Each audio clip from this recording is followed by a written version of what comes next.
Hello hi नमस्कार जय जगन्नाथ सांग मैंने आउ एक छोट भिडियो को आपण मानक मु स्वागत जनाऊँगी। तेरे सांग मैंने आपण मैंने देखिपे बर्तमान जो दृश्य आपण मैंने देखुं जड़े मौसा परिणत बयस से माछ धरिबार व्यस्त अच्छा अथल पानी रे किभली भाव जाल फिंगुंट एवं माछ धरुंच एठी तांकर माछ धरिबार निशा को बार्धक्य भी माने हरई पारिनी बयसर अपराह्न से पहुँची देखु निजर निशा रही माछ धरिबा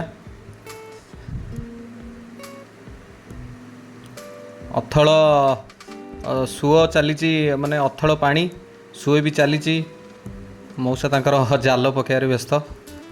तेरे सांग मैंने आम यहीपटे जाऊँ मोर किसी काम थिला एपट साइड मुझे जाऊँगी हठात नजर पड़गला एठी तेणु मुझे चाहिए गोटे छोट भिडियोटी करी।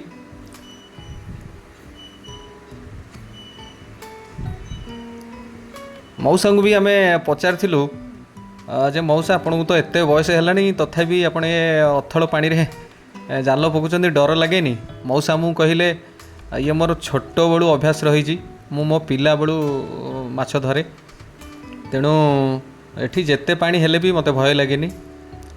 एटी सांग मैंने आउ गोटे कथा मुझे कहि ये जो स्थान आपड़ देखुं ये हूँ जगतसिंहपुर डिस्ट्रिक्ट एरसमा ब्लॉक अंतर्गत एक समुद्र कूलिया माने अंचल ये नईटी संजोग करिछि समुद्र को पाखापाखि एठू समुद्र 2 किलोमीटर हम गोटे बड़ नई संजोग करिछि। ये जो पोल देखुं पोल तल दे प्रचुर मात्रा सुओ होउछि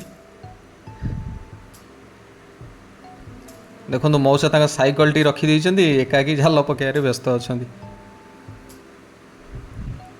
सतरे जार जो निशा थाए ताकू आमे जेते अटकेया चाहिए भी तांको निशा को आमे बंद करि परिया नहीं कारण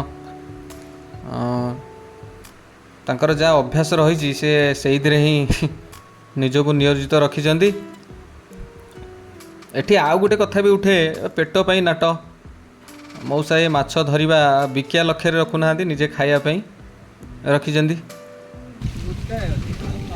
सेमिति आसुना